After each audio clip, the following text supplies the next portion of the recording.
Je m'appelle Jasmine Langford et j'ai 24 ans. J'ai su que quelque chose n'allait pas lorsque les rires autour de moi ont commencé à paraître lointains et déformés. Je transportais un plateau de limonade sur la terrasse du clubhouse pendant le barbecue d'anniversaire de mes parents quand la fumée du grill m'est venue directement au visage. Ma gorge s'est resserrée presque instantanément. J'ai essayé de prendre une inspiration plus profonde, mais ma poitrine semblait bloquée, comme si un poids invisible appuyait dessus. Mon père m'a jeté un regard sans quitter sa chaise. « Lève-toi », a-t-il dit. Personne ne gobe cette comédie. Ma mère a regardé vers les invités et a marmonné que je cherchais toujours à attirer l'attention. Ma sœur aînée a eu un rire mal à l'aise, mais elle ne s'est pas approchée. J'ai essayé de marcher vers la porte du clubhouse, en espérant que l'air plus pur m'aiderait, mais mes jambes ont soudainement cédé. Ma main a heurté la table des boissons, envoyant des gobelets en plastique et des canettes s'écraser sur le béton. Ce bruit a finalement fait se retourner tout le monde. L'ami de ma sœur s'est frayé un chemin à travers la foule et s'est laissé tomber à côté de moi.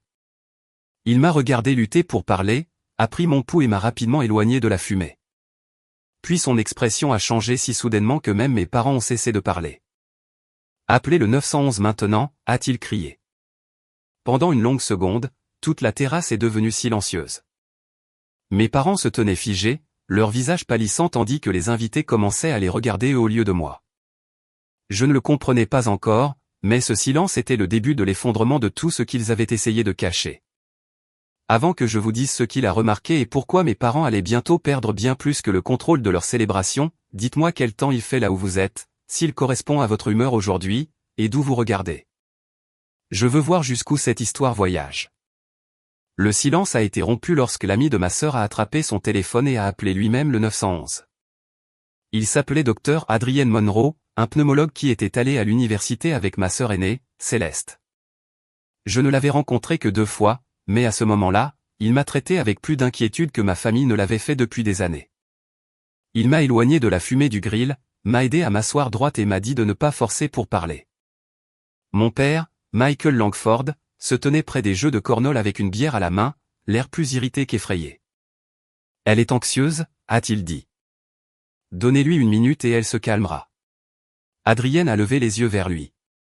Elle ne peut pas finir une phrase. Elle a une respiration sifflante, et sa respiration s'aggrave. Ce n'est pas quelque chose qu'on attend de voir passer. Ma mère, Denise Langford, a jeté un coup d'œil aux voisins rassemblés sur la terrasse.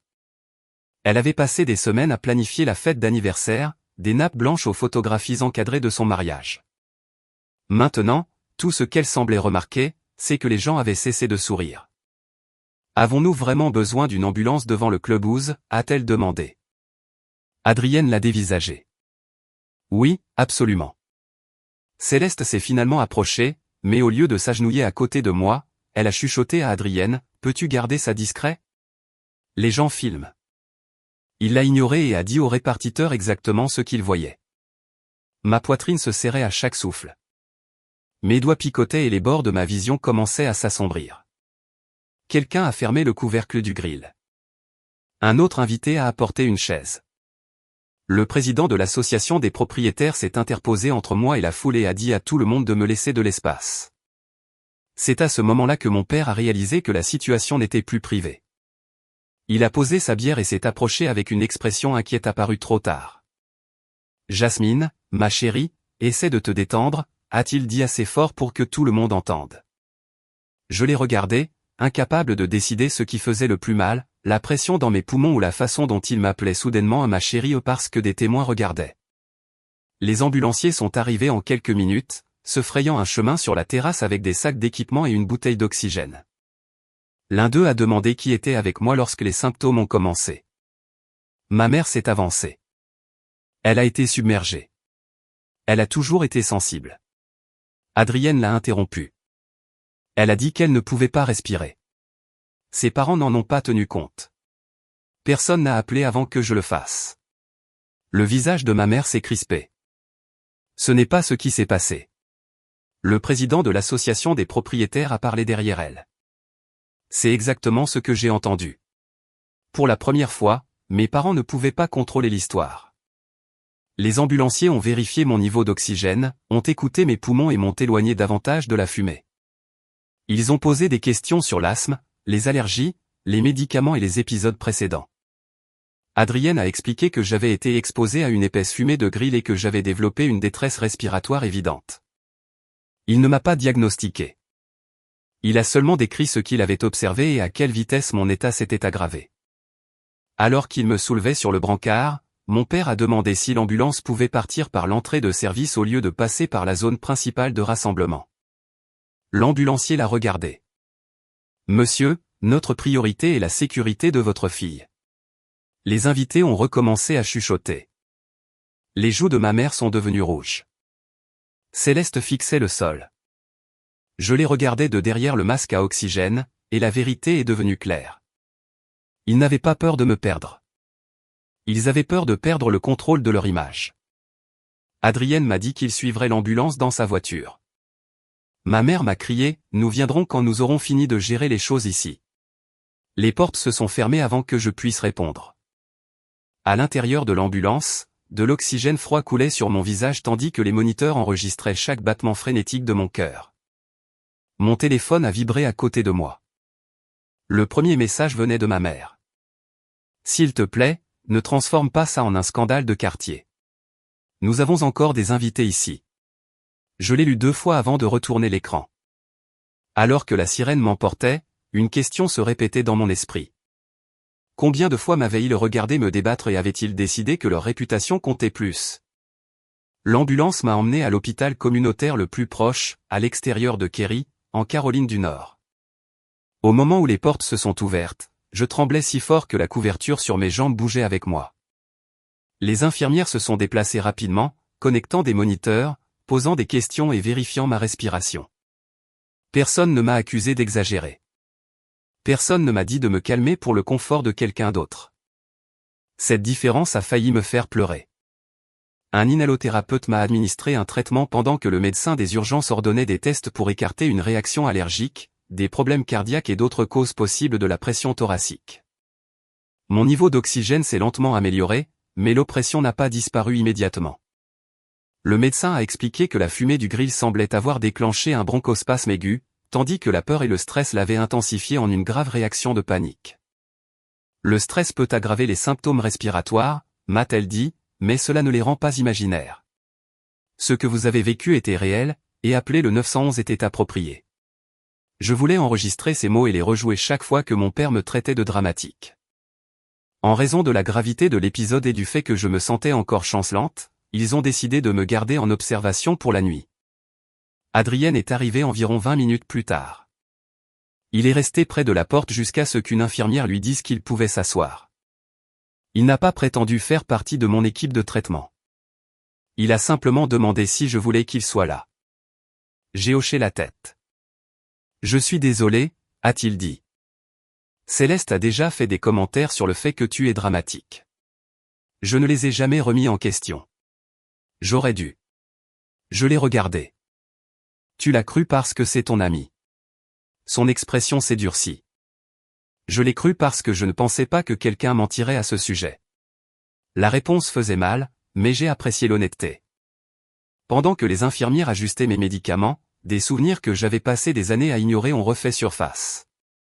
Quand j'avais 14 ans, je suis rentré de l'entraînement de football en toussant si fort que je pouvais à peine parler. Mon père a dit que je cherchais une excuse pour arrêter. Ma mère m'a donné de l'eau et m'a dit de ne pas gâcher le dîner avec une autre performance. Le matin, je me sentais mieux. Alors, tout le monde a traité cela comme la preuve qu'ils avaient eu raison. Des années plus tard, à l'université, je travaillais tard pour construire un site web pour l'entreprise d'aménagement paysager de mon père tout en suivant un programme de cours complet. Quand j'ai dit que j'étais épuisé, il m'a dit que les membres de la famille ne se facturaient pas les uns les autres pour des faveurs. Ma mère a dit que les adultes qui réussissent ne se plaignent pas chaque fois qu'ils ressentent de la pression. J'ai continué à travailler jusqu'à ce que je tombe malade pendant la semaine des examens finaux. Même alors, Céleste a plaisanté en disant que j'avais trouvé un moyen créatif d'obtenir de la sympathie. Chaque incident avait semblé anodin en soi. À l'hôpital, j'ai finalement vu le schéma. Ma douleur n'était acceptable que lorsqu'elle restait silencieuse et utile. Mon téléphone s'est de nouveau mis à vibrer. Le message de mon père est apparu en premier. La mise à jour du site web doit encore être terminée avant vendredi. N'utilise pas aujourd'hui comme excuse pour la retarder. Un deuxième message est venu de ma mère. Poste quelque chose dans le groupe du quartier en disant que tu vas bien et que c'était juste de l'anxiété. Les gens se font des idées. Puis Céleste a écrit, Adrienne agit comme si nous t'avions négligé. S'il te plaît, dis-lui que nous essayons seulement de ne pas paniquer tout le monde. Pas un seul d'entre eux n'a demandé si je pouvais respirer normalement. Adrienne a vu mon visage changer. Qu'est-ce qu'ils ont dit? Je lui ai tendu le téléphone. Il a lu les messages en silence. La colère sur son visage était indubitable. Veux-tu que je réponde à Céleste, a-t-il demandé. Non, ai-je dit. Je veux voir ce qu'elle dira quand personne ne la protégera de la vérité. Une infirmière est entrée avec de l'eau et a remarqué les messages qui brillaient sur mon écran. Elle a seulement dit, vous avez le droit de mettre votre téléphone en mode silencieux. Cela ressemblait à une petite permission, mais je n'y avais jamais pensé de cette façon. J'avais passé ma vie à croire qu'être une bonne fille signifiait être disponible en permanence. J'ai activé le mode ne pas déranger. Plus tard, le médecin est revenu et m'a dit que j'avais besoin de tests de suivi, d'une exposition réduite à la fumée et d'un environnement moins stressant pendant ma convalescence. J'ai presque ri à cette dernière phrase. Ma famille avait toujours insisté sur le fait que j'étais la source de la tension. Maintenant, un médecin me disait que mon environnement pouvait contribuer à ma détresse. Adrienne m'a apporté un café de la cafétéria. Tu n'as rien à décider ce soir, a-t-il dit. Il avait raison, mais une décision avait déjà commencé à se former. Mes parents m'avaient ignoré quand j'ai dit que je ne pouvais pas respirer, puis avaient essayé de m'utiliser avant même que le masque à oxygène ne soit retiré. Pour la première fois, j'ai arrêté de me demander ce que je pouvais faire pour qu'ils comprennent. J'ai commencé à me demander ce qui se passerait si j'arrêtais de les servir. Ma famille est arrivée le lendemain matin avec des fleurs, une carte et une version soigneusement préparée de l'inquiétude. Ma mère est entrée la première, habillée comme si elle assistait à une réunion du conseil d'administration plutôt que de rendre visite à sa fille après une urgence. Mon père a suivi, la mâchoire serrée et son téléphone à la main. Céleste est arrivée en dernier, tenant un sac en papier d'une boulangerie. Nous avons apporté le petit déjeuner, a-t-elle dit, comme si la nourriture pouvait effacer l'après-midi précédent. Adrienne était assise près de la fenêtre, et tous les trois l'ont remarqué immédiatement. La voix de ma mère est devenue plus douce. Jasmine, ma chérie, tu nous as fait peur. Je l'ai regardée. Vous êtes restée à la fête. Son sourire a vacillé. Nous avions 30 invités et une situation à gérer. Mon père s'est approché. L'important, c'est que tu ailles bien maintenant. Le médecin n'a pas encore dit ça. Il a agité une main. Tu sais ce que je veux dire. Céleste a posé le sac de la boulangerie sur la table. Pouvons-nous ne pas commencer à nous disputer? Nous sommes venus pour arranger les choses. Ma mère a sorti un papier plié de son sac à main. Exactement. Nous avons écrit quelque chose de simple pour que tu le postes dans le groupe du quartier. Elle me l'a tendu. Le message disait que j'avais eu un épisode d'anxiété, que ma famille avait réagi de manière appropriée et que certains invités avaient mal compris la situation. Je l'ai lu 2 fois. Ce n'est pas vrai. Elle. Expression de mon père s'est durcie. C'est assez proche. Les gens parlent de nous, et l'un de mes plus gros contrats d'aménagement paysager est avec ce quartier. Je l'ai regardé. J'étais en détresse respiratoire, et tu t'inquiètes de l'entretien des pelouses. Je m'inquiète pour l'entreprise qui aide cette famille, a-t-il dit. Une entreprise dont j'ai construit le site web gratuitement, ai-je répondu. Céleste a jeté un coup d'œil à Adrienne. Il a dit à tout le monde que c'était une urgence avant de savoir ce qui se passait. Adrienne s'est levée lentement. Elle ne pouvait pas finir une phrase. Elle avait une respiration sifflante. Appeler le 911 était la bonne décision. Céleste a baissé la voix. Tu pourrais quand même dire aux gens que j'ai réagi rapidement. Tu ne l'as pas fait. Son visage est devenu blême. J'ai figé. Tu m'as dit que les gens filmaient. La pièce est devenue silencieuse.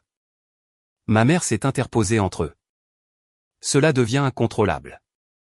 J'ai plié la déclaration et l'ai posée sur la table de chevet. J'ai 3 questions. Mon père a soupiré comme si je lui faisais perdre son temps. Je l'ai regardé. Qui m'a cru quand j'ai dit que je ne pouvais pas respirer? Il n'a rien dit. J'ai regardé ma mère. Qui a appelé le 911? Ses yeux se sont tournés vers Adrienne. Finalement, j'ai regardé Céleste. Pourquoi chaque message que tu as envoyé mentionnait-il la fête, les voisins ou ce que pensait Adrienne, mais pas si j'étais en sécurité? Céleste a ouvert la bouche, mais aucune réponse n'est venue. Ma mère s'est mise à pleurer, juste assez pour que tout le monde se sente coupable sans ruiner son maquillage. Je ne peux pas croire que tu fasses ça après tout ce que nous avons fait pour toi. La vieille réponse est montée automatiquement. M'excuser. La rassurer. Lui dire qu'elle était une bonne mère. Puis je me suis souvenu qu'elle s'inquiétait de voir l'ambulance. Mon père a pointé le papier. Poste la déclaration, fini la mise à jour du site web, et nous pourrons nous occuper de la partie émotionnelle plus tard. Cette phrase a réglé quelque chose en moi. Non. Il a cligné des yeux. Que as-tu dit? J'ai dit non. Les larmes de ma mère se sont arrêtées. Céleste m'a dévisagé. Adrienne est restée immobile. Mon père s'est penché plus près. Tu es contrarié et tu ne penses pas clairement. Je pense plus clairement que je ne l'ai jamais fait. Une infirmière est entrée après avoir entendu les voix s'élever. Elle s'appelait Patricia, et elle m'a regardé directement. Souhaitez-vous que cette visite continue? Ma mère a répondu la première. Nous sommes sa famille. L'infirmière a gardé les yeux sur moi. Jasmine. Mes mains tremblaient sous la couverture, mais ma voix est restée ferme. Non, je veux qu'il parte. Mon père a ri sèchement. C'est ridicule. Je veux aussi une liste de visiteurs restreinte, ai-je continué. Ne leur donnez pas mon numéro de chambre ni mes informations médicales. Je veux changer mon contact d'urgence. L'expression de ma mère est passée de la peine à l'indignation. Tu retirais ta propre mère? Tu n'étais pas là quand j'avais besoin de soins d'urgence. Céleste a murmuré, Jasmine, tu vas trop loin. Je l'ai regardé. Tu pensais qu'une ambulance était trop loin. Je pense que cette limite est appropriée. L'infirmière Patricia a ouvert la porte et leur a demandé de partir. Mon père a d'abord refusé, disant qu'il avait payé une partie de mes frais de scolarité et qu'il avait tout à fait le droit de rester. L'infirmière a calmement expliqué que les patients adultes contrôlaient l'accès de leurs visiteurs. Ma mère s'est tournée vers Adrienne. Es-tu fier de ça? Il a répondu sans hésitation. Je suis soulagé qu'elle se protège. Ils sont partis sans la sécurité, mais le processus silencieux semblait les humilier plus qu'une confrontation dramatique ne l'aurait fait. Personne ne s'est disputé avec eux ni n'a accepté leur version. Ils ont simplement dû sortir. Une minute plus tard, mon téléphone a vibré. Mon père avait envoyé un dernier message. Quel que soit le drame que tu crées, le site web doit toujours être terminé pour vendredi. Je l'ai fixé jusqu'à ce que les mots cessent de faire mal et commencent à paraître absurdes. Puis j'ai ouvert mon ordinateur portable, j'ai trouvé tous les mots de passe, fichiers de conception et projets non rémunérés que j'avais réalisés pour son entreprise, et j'ai commencé à préparer une passation professionnelle. Je n'allais rien détruire. J'allais lui donner exactement ce qu'il prétendait vouloir, son entreprise, sans mon travail invisible pour la maintenir à flot. Une conseillère de l'hôpital m'a rendu visite plus tard dans l'après-midi. Elle s'appelait Dr René Foster, et elle parlait avec le genre de patience qui rendait le silence sécurisant. Elle m'a demandé à quelle fréquence ma famille rejetait mes émotions. J'ai donné la réponse que j'utilisais depuis des années. Ils sont difficiles, mais ils sont bien intentionnés. Elle ne m'a pas contredite. Elle a simplement demandé, que entendez-vous dans votre tête lorsque vous avez besoin d'aide? La réponse est venue immédiatement. N'embarrasse pas la famille. Arrête d'être dramatique. Tu nous dois bien ça après tout ce que nous avons fait pour toi. Dire ces phrases à voix haute les faisait sonner moins comme une vérité et plus comme des instructions que quelqu'un avait plantées en moi. Le docteur Foster m'a demandé à quoi ressemblerait ma vie si je continuais à leur obéir. Je me suis imaginé 5 ans plus âgé, éditant toujours le site web de mon père à minuit, concevant des publicités gratuites pour les annonces immobilières de Céleste, et organisant des événements de quartier pour ma mère parce qu'elle disait à tout le monde que j'étais doué avec les ordinateurs. Je me suis vu assister à toutes les fêtes, absorber toutes les insultes, et quitter chaque réunion avec un mal de tête et un sourire. Puis elle a demandé ce qui pourrait arriver si j'arrêtais. La réponse m'a effrayé parce qu'elle semblait aussi belle. J'ai imaginé mon appartement à Raleigh avec les fenêtres ouvertes, des plantes sur les étagères, et aucune conversation de groupe familial contrôlant ma journée. J'ai imaginé facturer mes clients équitablement, suivre une thérapie par Zoom, et passer mes dimanches avec des gens qui n'exigeaient pas que je me rabaisse. J'ai ouvert mon ordinateur portable et j'ai terminé le dossier de passation pour l'entreprise d'aménagement paysager de mon père. J'ai inclus tous les identifiants, fichiers et instructions dont il avait besoin. Puis j'ai écrit un court email. Avec effet immédiat, je ne fournirai plus de services de conception, de maintenance ou de marketing non rémunérés. Les travaux futurs nécessiteraient un contrat signé et un paiement anticipé. J'ai envoyé un message similaire à ma mère concernant le bulletin d'information de l'association des propriétaires et à Céleste concernant les brochures immobilières que je concevais gratuitement. En quelques minutes, mon téléphone s'est allumé.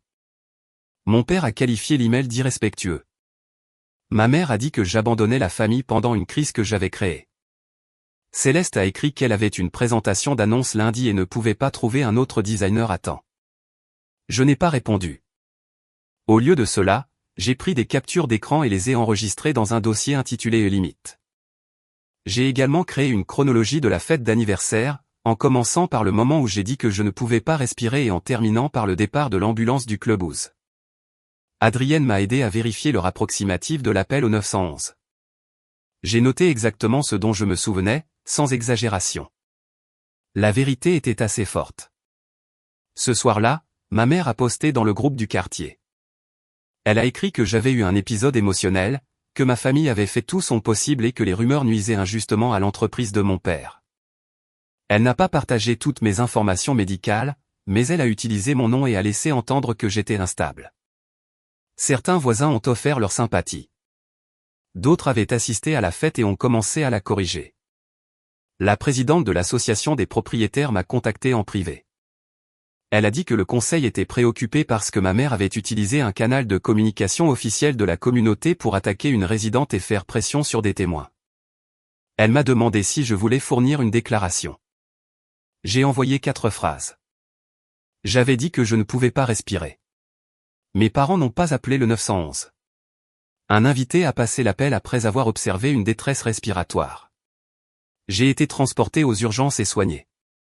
Je n'ai pas inclus d'accusations émotionnelles ni des années de mauvais traitements. Les faits suffisaient. Céleste a contacté Adrienne cette nuit-là et lui a demandé de dire à l'association des propriétaires qu'elle avait essayé d'aider. Il m'a montré le message car il concernait mon urgence.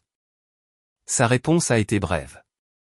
Il ne ferait pas de fausses déclarations et ne voulait pas continuer une amitié avec quelqu'un qui lui demandait de changer ce dont il avait été témoin.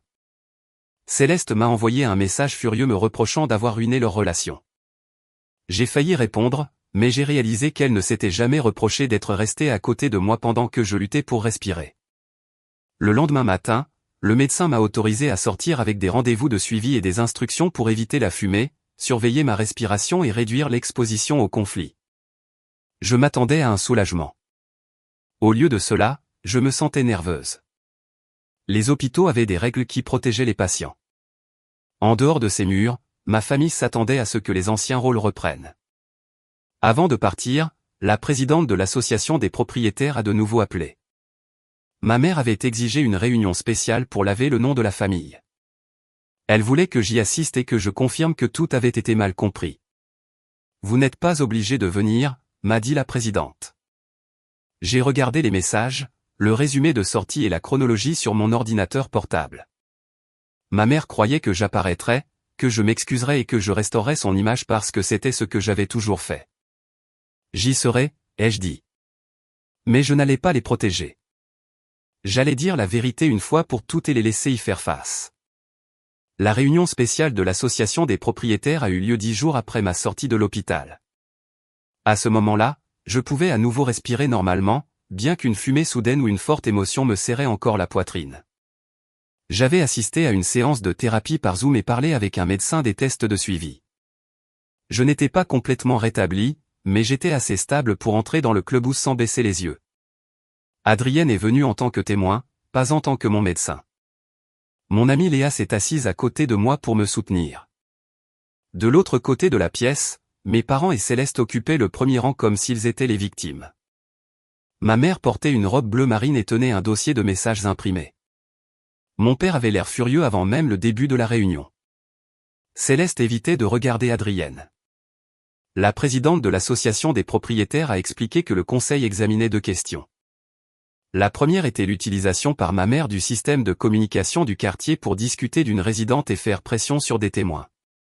La seconde était le renouvellement en attente du contrat d'aménagement paysager de mon père, qui couvrait plusieurs zones communes. Ma mère s'est levée la première. Elle a décrit la fête d'anniversaire comme une célébration familiale aimante interrompue par un malheureux épisode d'anxiété. Elle a dit que mon père et Céleste avaient essayé de garder tout le monde calme pendant qu'Adrienne créait la panique. Puis elle s'est tournée vers moi. Jasmine peut confirmer que nous n'avons jamais eu l'intention de la négliger. Elle a souri comme si elle avait répété ma réponse. Mon père a ajouté que les rumeurs en ligne menaçaient les moyens de subsistance de personnes qui travaillent dur. Céleste a dit qu'elle avait été trop choquée pour agir rapidement, mais n'avait jamais cru que j'étais en réel danger. La présidente de l'association des propriétaires m'a demandé si je voulais parler. Je me suis levé avec ma chronologie dans une main. Mes jambes semblaient faibles, mais ma voix ne l'était pas. Vers 4h17, j'ai dit à mes parents que je ne pouvais pas respirer. Mon père m'a dit de me lever parce que personne ne gobait ma comédie. Ma mère a dit que je cherchais toujours à attirer l'attention. J'ai essayé d'atteindre la porte du clubhouse et je me suis effondré contre la table des boissons. Adrienne m'a éloigné de la fumée et a appelé le 911. Ma famille n'a pas passé l'appel. Ma mère a interrompu. C'est votre interprétation. La présidente lui a demandé d'attendre. J'ai continué. Après avoir été emmené à l'hôpital, le premier message de ma mère me demandait de ne pas créer de scandale de quartier. Mon père m'a demandé de finir un travail de site web non rémunéré alors que j'étais encore aux urgences. Céleste m'a demandé de dire à Adrienne que la famille avait réagi de manière appropriée. J'ai placé des copies imprimées des messages sur la table. Je n'ai pas lu chaque mot à voix haute. Les membres du conseil les ont examinés en silence. Mon père s'est penché vers moi. Tu partages des communications familiales privées. Tu as utilisé un groupe de quartier public pour me traiter d'instable, ai-je dit. Je corrige les faits. Adrienne a été invitée à parler ensuite. Il a expliqué qu'il ne m'avait pas diagnostiqué à la fête. Il avait observé que je ne pouvais pas terminer mes phrases, que j'avais une respiration sifflante et que je montrais des signes de détresse respiratoire après une exposition à la fumée.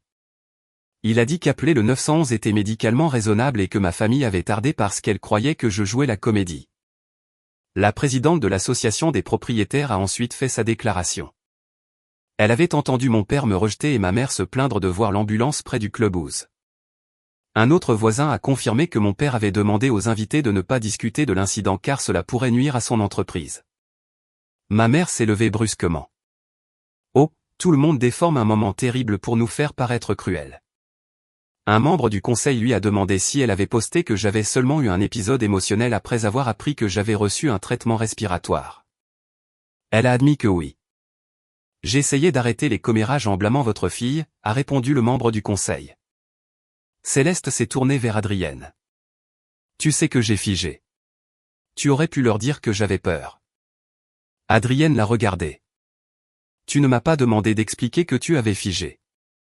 Tu m'as demandé de dire que tu avais agi rapidement. Ce n'était pas vrai.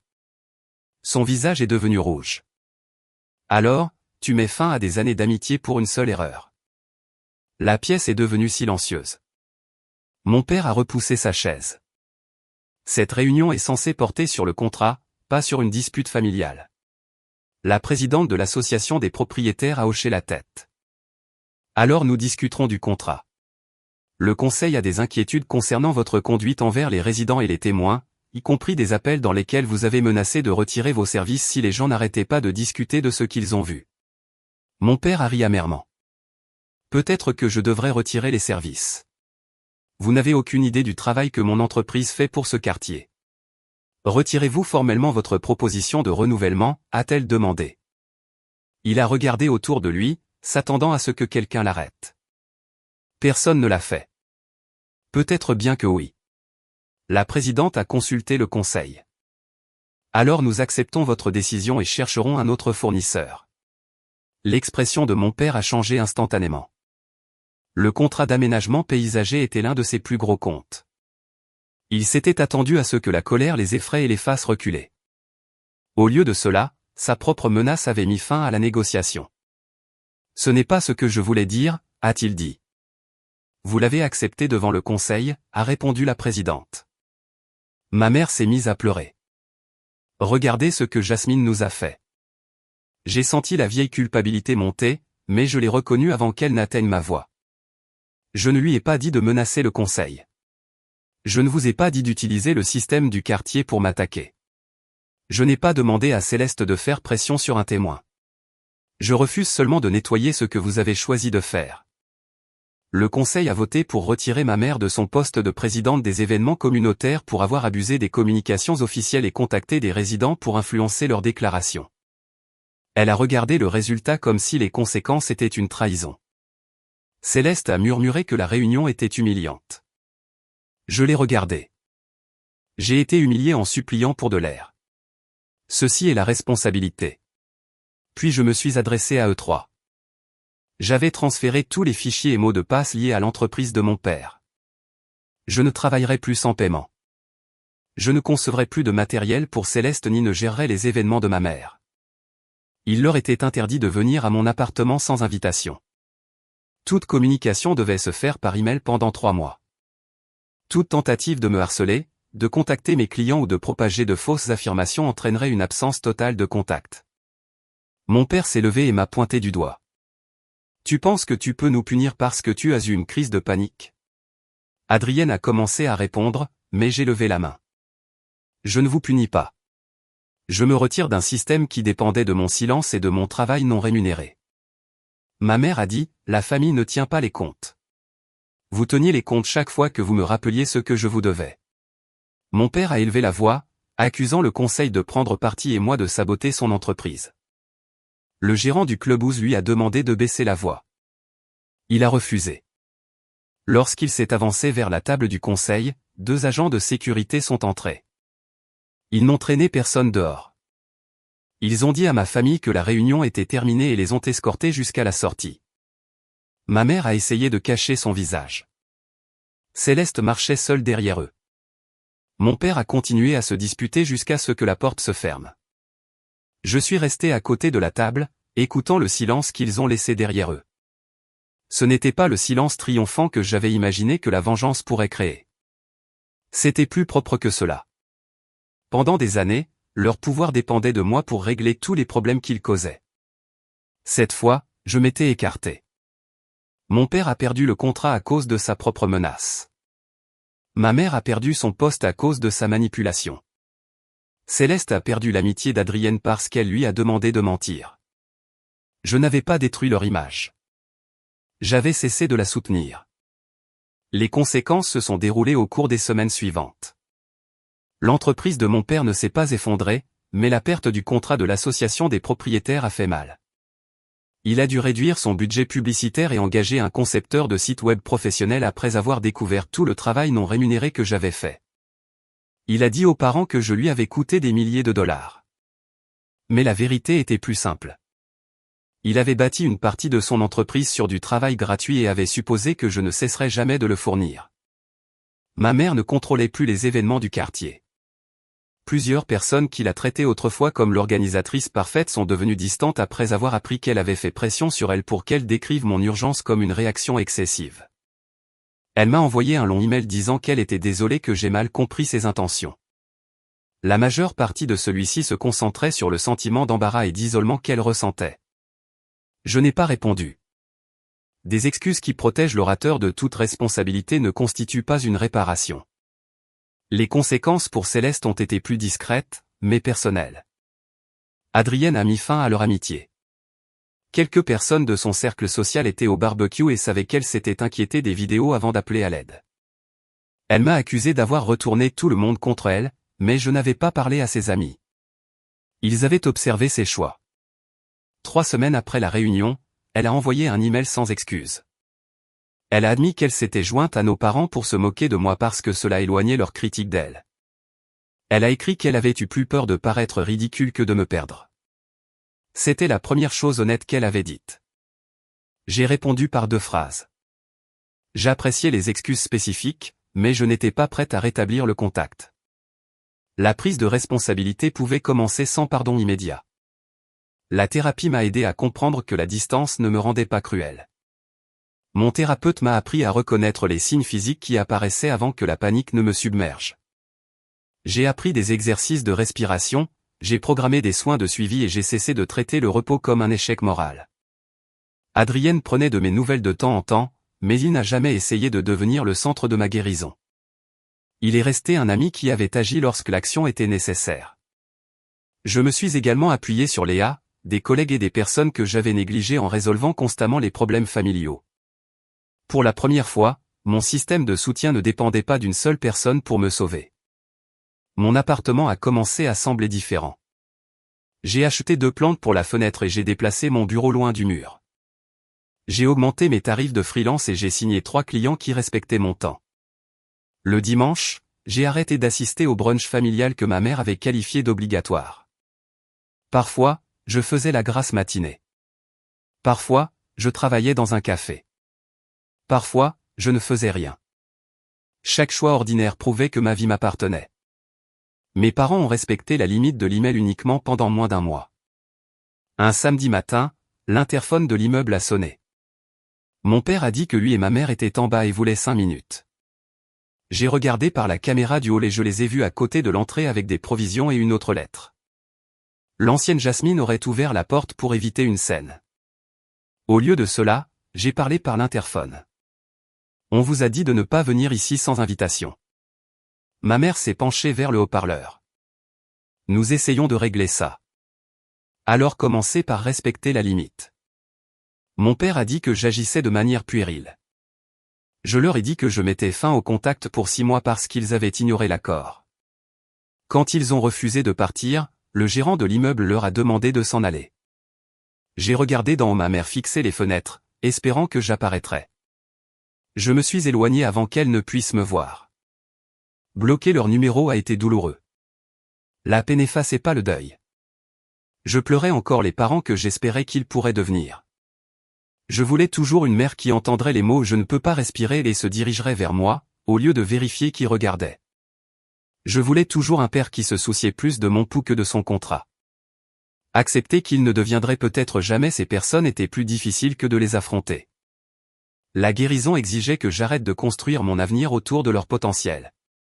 6 mois plus tard, ma respiration était stable, mon entreprise était plus forte et ma maison me semblait sûre.